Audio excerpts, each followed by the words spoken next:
Welcome to Lost Ark, the game that holds more currencies than Europe, where players feel like it's okay to come home to a second job, and swapping characters happens more often than showering in a week. But without further ado, let's answer the question. Is Lost Ark really that good? When you start a game out, you spawn in one of the many islands in the world of Lost Ark. The main story is pretty fluid in the sense that quests never make you walk back and forth. It's very progressive, and the objectives are relatively easy to understand. Just like in any other MMO, fetch, kill, collect and talk to the NPC is pretty common, but it doesn't feel as overbearing or obnoxious as other MMOs, because it shows that the story moves forward and you don't really have to backtrack often. The story is voice acted, and you can skip cutscenes if you're not the story type of fellow like me. What's even better is that the UI is quite easy to follow and understand. You don't really have any other choice but to follow the main quest line, so to some people it may feel a bit restrictive in the beginning. The good part is that once you're done with the one character, the others don't have to necessarily do the main quest again. As I mentioned earlier, the story is quite progressive. You end up moving from continent to continent and settling on each one for a period of time until your quests are done. This is until you reach certain continents that are labeled to be under a specific tier, where you will probably settle for a longer period of time than just doing quests, because your main goal after finishing the story in that continent is to reach a certain item level, after which you are ready to progress to the next continent or tier. Along the road there are also an abundance of islands that are also under a specific tier, where you can invest your time in whatever that island is for. Whether it's a story island, or you want to find out more about the game through one of its many side stories, or maybe the island is specific for one of its activities that you can participate in with other players. We can quickly realize that so far the game seems open world, if it's explained this way. However, the truth is much harder to admit to some people. Lost Ark belongs to the MMORPG genre, which is one of my favorite type of genres and the one I spend the most of my time into.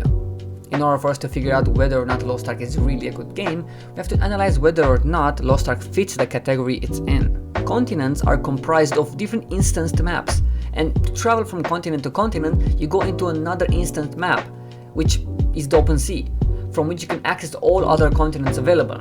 Most time islands that hold events in which a high participation in players is needed are dead, and side content that revolves around mini-games on these islands is way harder to complete because of it. Side content that is needed if you want to take the path of a completionist. But another problem is that the only characters that you will find for 90% of your journey to level 50 will be operated by bots. And after level 50, most content happens inside dungeons. The world feels like a means to an end. You don't use the open world for almost anything. Most of the time, you spend your days in cities, closed islands or dungeons. It feels like every island is an instant dungeon itself. You don't interact with mostly anything. You spend your time in Party Finder and dungeons for most of the time in the game. The way the game is built does not make me feel like it has any open world. And personally speaking, it makes me feel less excited to open the game in the long term. And when it comes to life skilling, well, the game does have some life skilling. You can search for relics, cut trees, mine, gather fish, and so on and so forth, but they are pretty basic and the crafting is done in your home by itself. There is nothing exciting or new about the life skilling system that Lost Ark has. Now let's get into the only way that you can advance in the game: enhancing. In order to progress through the 3 existing tiers in Lost Ark, you will need to increase your item level. In tier 1 and 2, the moment you reach your maximum potential through enhancing, you're allowed to pass to the next tier, and then you start all over again until you reach tier 3. Once you have reached tier 3, the upgrading path becomes a bit different.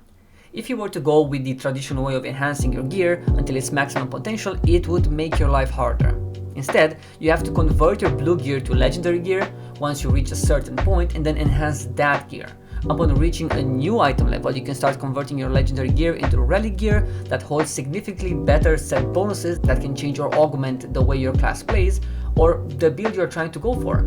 After that, you need to convert your current relic gear into a higher leveled one, and then continue enhancing that until you reach the last threshold, where you can convert your gear yet again into ancient gear, after which you can enhance it as much as you want. It's pretty simple once you get used to it, I swear. However, along the way you will have to deal with one of the most hated systems in an MMO, RNG enhancing. And to put it simply, you will eventually, and more often than not, have to enhance your gear at a rate lower than finding a girlfriend while playing this game.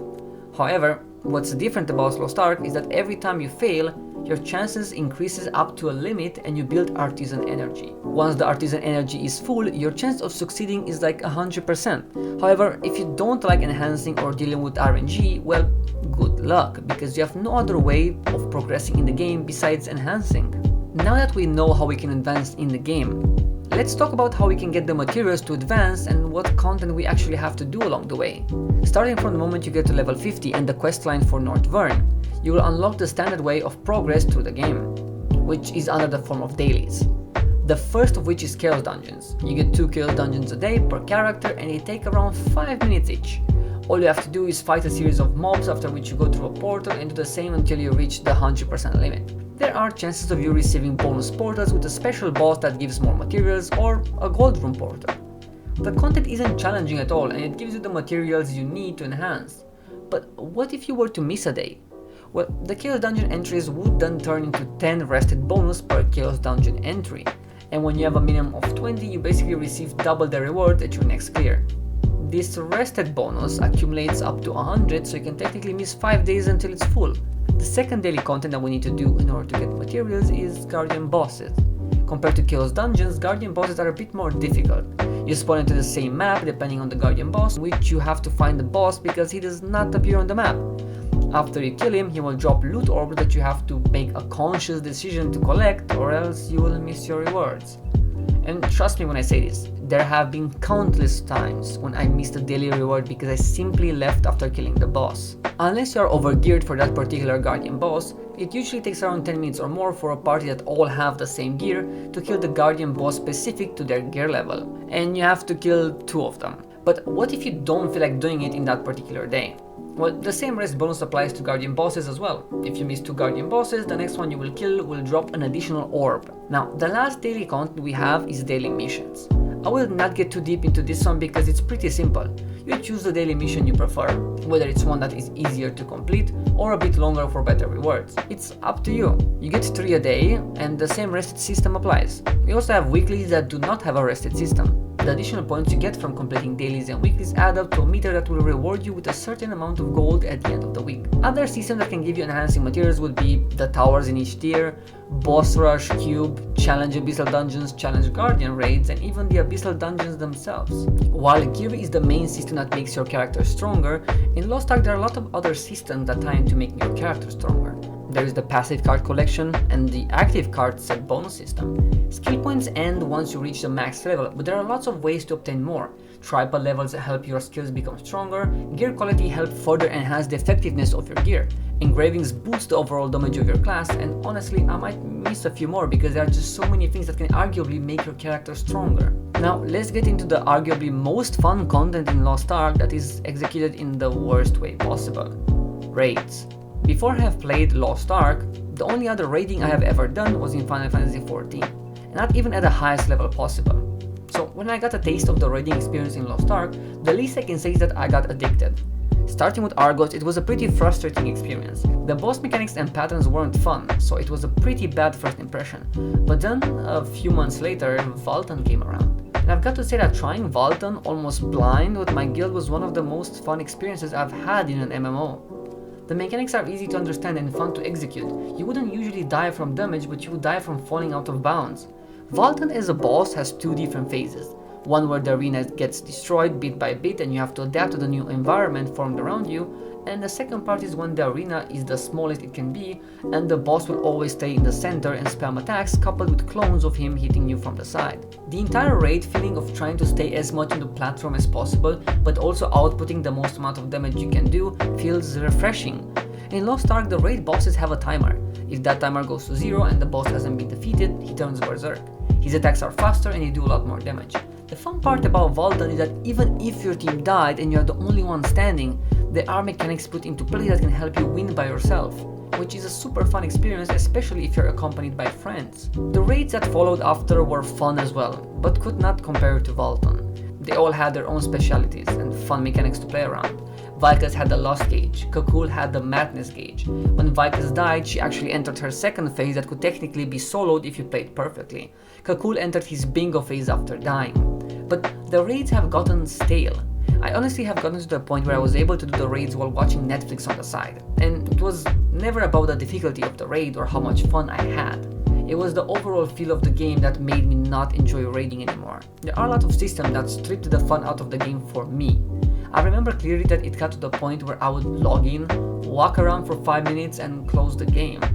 And when anyone gets to that point, I just feel like it's better to quit. But let's dive deeper into the system that made me and other people feel this way about Lost Ark. Let's start with Guardian bosses. Now, I know I'm backtracking a little bit, but I have to mention this. Why do we need to find them to begin with? It adds nothing fun to the game. If anything, it pretends that it adds something to the game. Because we need flares to find the boss. Flares are a waste of time and resources, and they don't improve or make the gameplay experience better. If anything, it causes more frustration and toxicity around the idea that one player has to have a flare, or people will get butthurt about it. I understand that you love the idea of trying to find the boss, but this isn't Monster Hunter. This is a daily that you have to do twice to begin with. Also, why do we pretend that it's okay to not have a health bar for these bosses? Again, this isn't Monster Hunter. Also, the raids have health bars, and the hardcore raids at least have a debuff bar, so we know what synergies the classes apply on the boss. You have to think about this from a fun perspective. Am I having fun not knowing for how long I will have to stay and kill the boss? Do I like mindlessly hitting him for 10 minutes without knowing how far I am? Does this make me feel like I want to redo the experience? No? Remove it from the game. Guardian raids are also at the point where it just feels like you're doing Vulcan twice a day, every day. It's not that hard and you get used to their mechanics. I started skipping Guardian raids. I would rather do one normal raid than 2 Guardian raids. The game is literally just a massive daily grind. You come home and you want to play the game, but in order to progress you need to finish your dailies, and you most likely hate every second of it. The game should make you want to waste your time. It should influence you enough to have a clear goal that is achievable enough for you to also have fun on the way there. 3 daily missions, 2 chaos dungeons, 2 guardian raids, all of them available on 6 characters or more. The fear of missing out is on another level. The fear of losing daily or weekly materials because you don't feel like playing on not only one character but 6 possible characters can very well burn out most players. And just because you can doesn't mean you should is not a valid answer. Just because your only source of protein comes from unhealthy food, it doesn't mean you need to eat it so you make gains at the gym.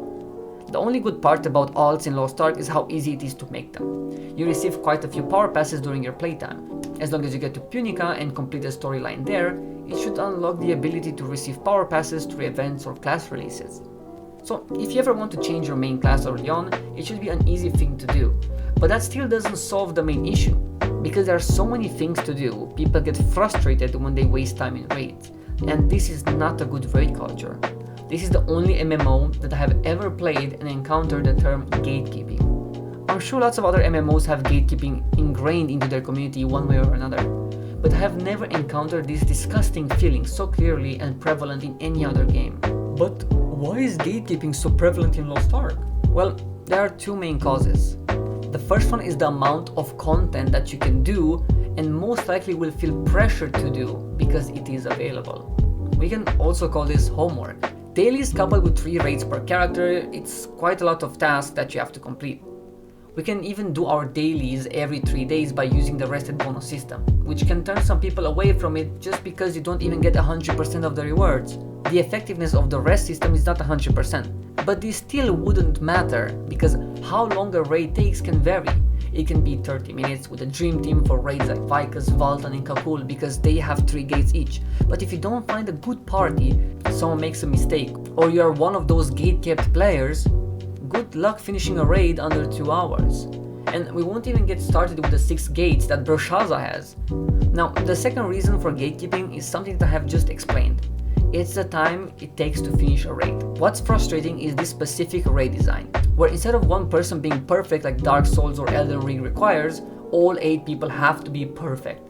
The fight isn't 8 times more fun, it's just 8 times more likely that someone will make a mistake. And it gets super frustrating because I have encountered countless situations where I knew that everyone experienced the fight hundreds of times beforehand. But it can be that one guy making a mistake and wiping the whole group. Then a totally different person makes a different mistake and wipes everyone.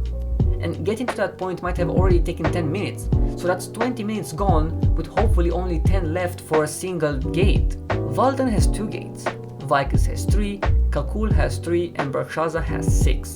Imagine how bad this is for a raider's mentality in Lost Ark. The gameplay isn't any better, the mechanics are not super fun, and the combat is not all that challenging for all 8 players equally. But you still wiped because 8 players couldn't be at the top of their game compared to 1. When you make raids that revolve around one person making a mistake that leads to the entire party to fail, frustration starts to appear. But things like these are in every game. What makes it worse in Lost Ark is when you have stayed hours in a raid only to not complete it, and still have 5 other characters left to do the raid on.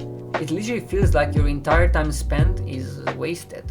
That's when people start coming up with ways of finding out whether a player is experienced or not.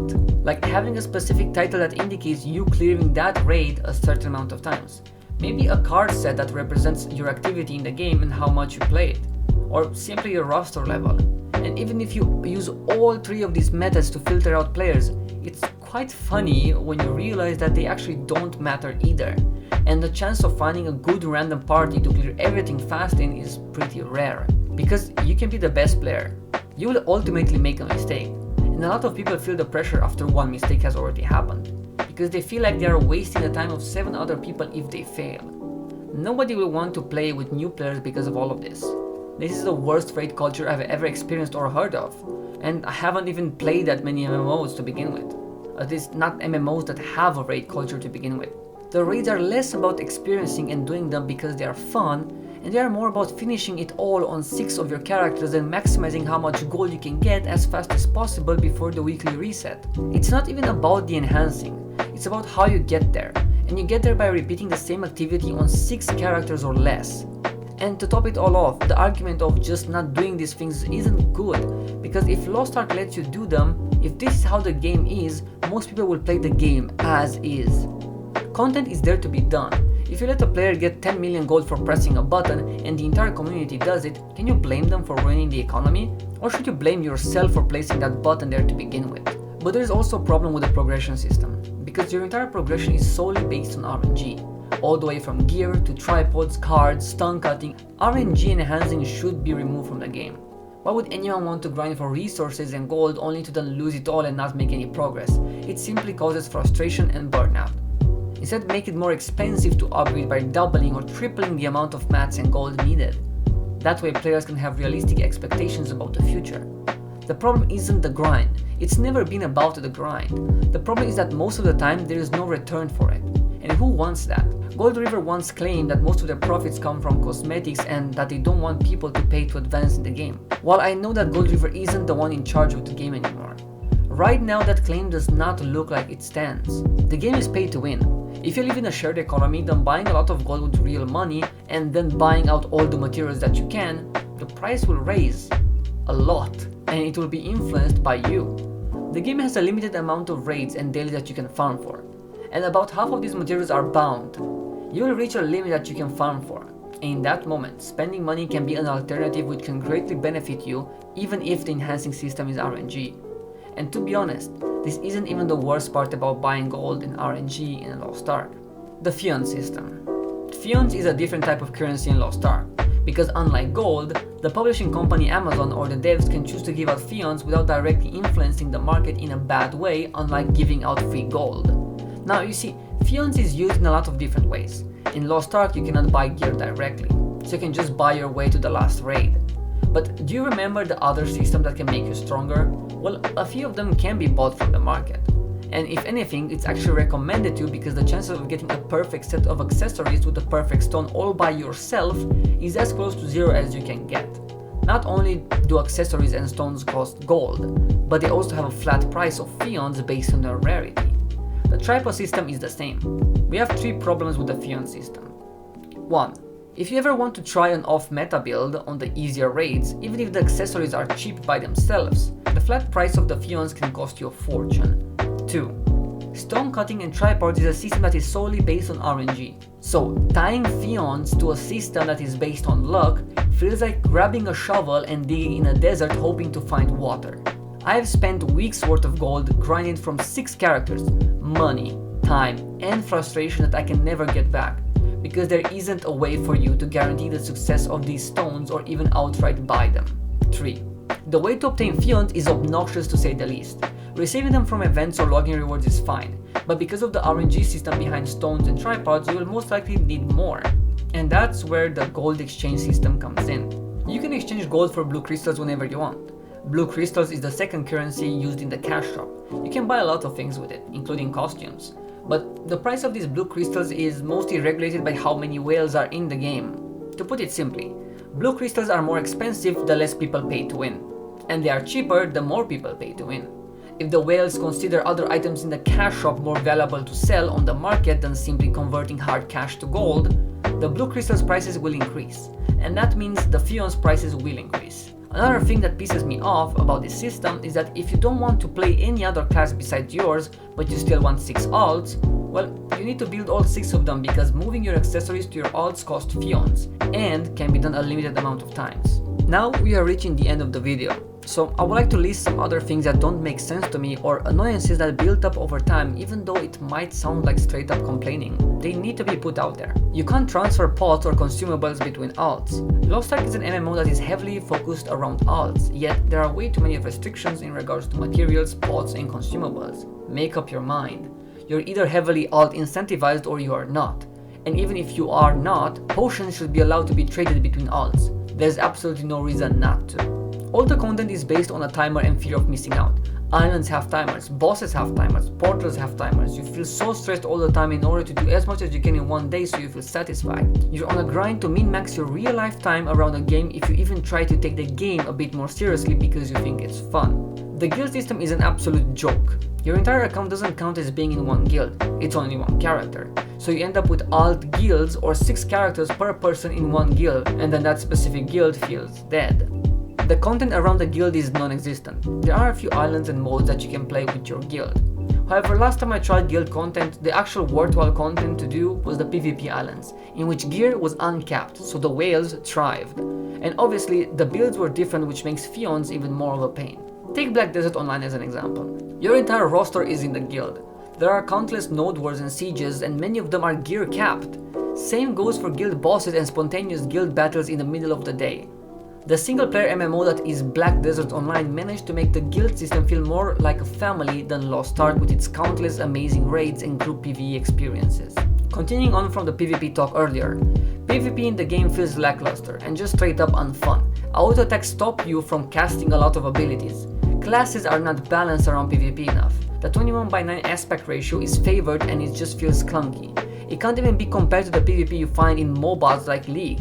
The support role feels straight up boring to play. DPS feels good to play in any MMO. Tank feels amazing to play in most MMOs, because you can either see how little damage you take or how much damage you do. There are 3 support classes in the game out of the many DPS ones, and that one hero moment you have every week when you save an ally out of certain death is not enough for a support player to thrive on. You don't see how much your shields mitigated, how much you healed, or how big of a damage boost you applied. They design raids to be hardened so that bussing won't be allowed later on, instead of just making bussing a bannable offense. I will say this once. Adding more restrictions in a game to combat something that you don't like is one of the most incapable things you can do, because it literally makes the game feel worse to other players. The solution sometimes is worse than the problem, and many devs refuse to acknowledge that. Why aren't there a tremendous amount of people who are kind to new players and want to help them learn the game in Final Fantasy XIV? It's because the way the game is made and its systems allows players to be this way. And I will definitely visit Final Fantasy XIV and make a video on the game in the future. But what is so amazing about the game and what I want to compare to Lost Ark is that Final Fantasy XIV fostered a community that genuinely enjoys playing with other players and teaching them all about the game. Whether it's the social aspect outside the dungeons, or how much more forgiving these dungeons are compared to Lost Ark. You can definitely make a raid difficult and enjoyable without feeling like it's tedious. The systems in Lost Ark do not make me feel that way. The point is, I feel like a lot of players were allowed or taught to feel this way because of the systems surrounding the game. It's not one obnoxious system, it's a plethora of obnoxious systems that gather up along the way, from the way you acquire materials and gold, to the dailies, to the RNG gear enhancing and stone cutting, and all of it surrounding the raid culture that Lost Ark fostered. I personally never once felt that way playing Final Fantasy XIV. Lost Ark allows and enforces players to feel this way. You can't blame the players for walking the path the devs have paved. You can be a rebel and you can take a different road, but at the end of the day, The paved path still remains. To be honest with you, all of these systems have made me burn out from the game. As I mentioned before, I couldn't log in without quitting immediately after. The raids are fun, but everything else isn't. I still hold those memories that I had with my guild first time in Valta and Vicus. They will always remain, but the burnout overshadowed them. In my honest opinion, Lost Ark is not a good game. I'm not up to date with the Korean release anymore. I haven't been for months, so I can't say if the game is going in a good direction or not. But if I was personally asked to do something about the game, how would I fix Lost Ark?